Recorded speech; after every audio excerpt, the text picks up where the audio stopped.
Would you feel like this is your core role of what, like, your magnum opus role type of thing? Because I know you've done like Aokiji, Sure. you've done other voices, like big name voices as well, Heiter. Yep. So like, is this one of the roles that where you're like, this is like how Yeah. Schimmel and Sabbat are for their characters? Like, is that how you feel Yeah. about it as No well? question, no question, no question. I mean, you're right to point out that Battle of the Gods, we did that in 2013.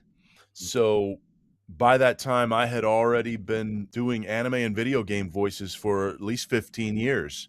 Yeah. And I thought I had a pretty good catalog of voices at that time, but nothing like Dragon Ball.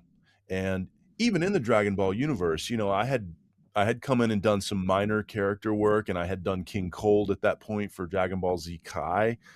So, uh, I had been in and out, different Mhm. minor voices, but I don't know. Sabbath knew of my work, and I had also just done Krieg the Psycho from the Borderlands games at his studio in the Dallas Okay. area, and that was a big title. That was a big game, Yeah. and so that project was winding up right around the time that Battle of the Gods was kind of slated next, and I'm so grateful to Chris because he kind of identified me as somebody that could maybe pull off Beerus.